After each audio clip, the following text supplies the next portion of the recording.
اللہ رب العزت کلام بلاغت میں ارشاد فرماتا ہے، ما یلفظ من قول الا لدیہ رقیب عتید، یعنی بندہ جو بھی لفظ منہ سے نکالتا ہے اس کے پاس اس بات کو محفوظ رکھنے کے لیے فرشتہ ہوتا ہے، نگران ہوتا ہے، جو فوراً اس کی اس بات کو محفوظ کر لیتا ہے۔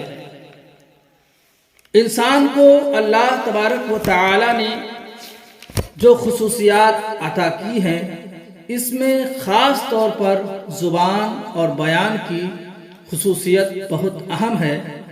حضرت شیخ سعدی شیرازی رحمۃ اللہ تعالی علیہ فرماتے ہیں، تا مرد سخن نہ گفتہ باشد، عیب و ہنرش نہ ہفتہ باشد، یعنی کہ جب تک آدمی بات نہیں کرتا ہے، کلام نہیں کرتا ہے، گفتگو نہیں کرتا ہے، اس کی اچھائی بھی چھپی رہتی ہے اور برائی بھی چھپی رہتی ہے۔ انسان کے اپنے کلام سے، اپنی بات سے، اپنی گفتگو سے سمجھ میں آ جاتا ہے کہ یہ کس لیول کا ہے۔ اس کی گفتگو کے آداب اس کی حقیقت بتاتے ہیں، بلکہ اس کے نسب کا بھی پتہ لگا لیا جاتا ہے۔ بغداد شریف کی سرزمین پر ایک اللہ کے ولی مجذوب بزرگ رہا کرتے تھے، حضرت بہلول دانا رضی اللہ تعالی عنہ۔ حضرت بہلول دانا ایک دن بیٹھے ہوئے تھے۔ بغداد کا ایک مشہور تاجر تھا، لیکن خستہ حال تھا، بہت نقصان اٹھا چکا تھا۔ پریشان ہو کر حضرت بہلول دانا کے پاس آیا اور رو رو کر کہا کہ حضور مجھے بچا لیں، رحم کریں، میں تاجر ہوں، لٹ گیا ہوں، نقصان میں ہوں، آپ کچھ کرم فرما دیں، آپ کچھ فرما دیں میرے لیے کہ میں کسی بھی طرح اس بھور سے نکل سکوں۔ حضرت بہلول دانا نے کہا ٹھیک ہے، اور کہا کہ کیا تمہارے پاس کچھ پیسے بچے ہیں؟ اس تاجر نے کہا اتنا سرمایہ ہے، اتنا مال ہے کہ میں مال لیتا ہوں پھر بیچ دیتا ہوں، نفع نہیں ہوتا۔ حضرت بہلول دانا نے کہا ایسا کرو، جتنا سرمایہ تمہارے پاس ہے، جتنا مال تمہارے پاس ہے، ان سارے سرمایے سے، سارے مال سے پورے شہر میں کالے کپڑے جہاں جہاں ملے سب کو خرید کر ایک جگہ اسٹاک کر دو، ایک جگہ جمع کر دو۔ تو اس تاجر نے کہا جی حضور، آپ نے جیسا فرمایا میں ویسا کروں گا۔ وہ تاجر وہاں سے گھر گیا، جتنا مال، جتنی دولت، جتنا پیسہ اس کے پاس تھا، وہ سارے پیسے، سارا مال کالا کپڑا خریدنے میں لگا دیا اور کالا کپڑا خرید کر ایک جگہ اسٹاک کر دیا۔ کیونکہ اللہ والے کا حکم تھا، اللہ کے محبوب بندے کا حکم تھا۔ ابھی کپڑا خریدے ہوئے 8 دن بھی نہیں ہوئے تھے کہ وہاں کے حاکم کا انتقال ہو گیا، اور جب حاکم کا انتقال ہوتا تو شہر کے جتنے بڑے لوگ ہوتے ہیں وہ اس کے سوگ میں، اس کے غم میں کالا کپڑا پہنتے تھے، اور کالا کپڑا سوائے اس تاجر کے کسی کے پاس نہیں تھا۔ سارے بڑے بڑے لوگ کالا کپڑا خریدنے اس کے پاس آئے، اور یہ تاجر منہ مانگا قیمت پر جتنی قیمت بولتے سب خرید کر لے کر جاتے، یعنی کہ ایک دن کے اندر ہی وہ تاجر بہت بڑا کروڑ پتی بن گیا، بہت مال آیا اس کے پاس، بہت پیسہ آیا۔ لیکن یہاں ایک بات آپ دھیان رکھیں کہ اللہ تبارک و تعالی جب مال دیتا ہے، جب دولت عطا فرماتا ہے تو اس کے بعد آزمائش بھی لیتا ہے۔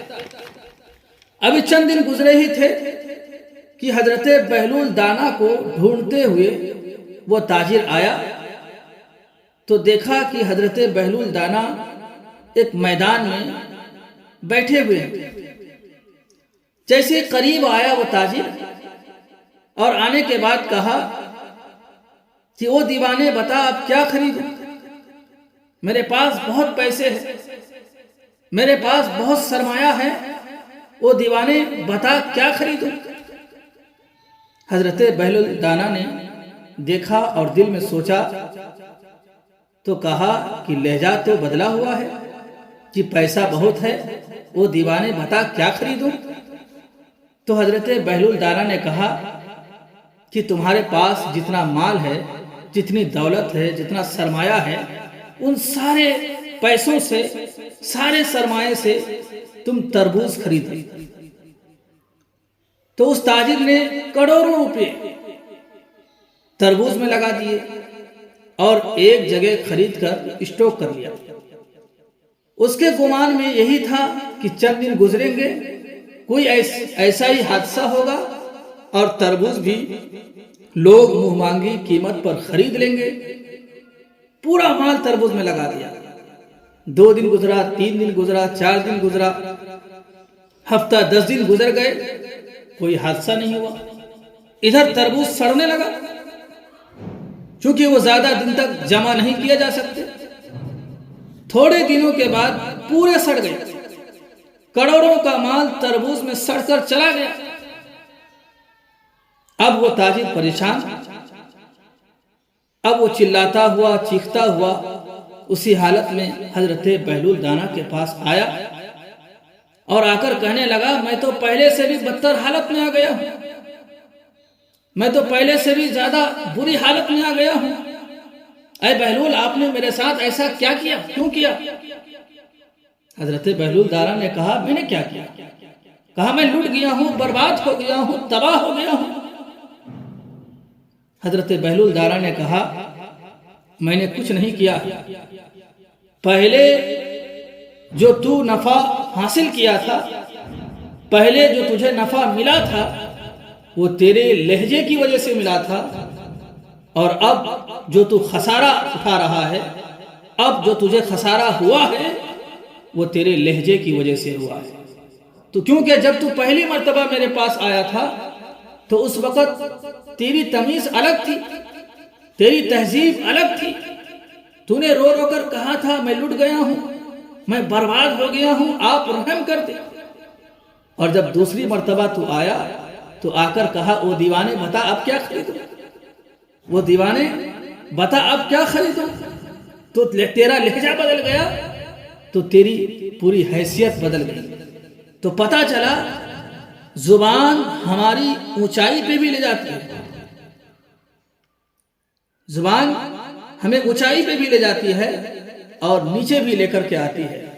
اس لیے میرے آقا پیغمبر اسلام صلی اللہ علیہ وسلم نے ایک مرتبہ زبان کو پکڑ کر فرمایا تھا کہ یہ وہ زبان ہے جو انسان کو جنت بھی لے جاتی ہے اور دوزخ میں بھی لے جاتی ہے۔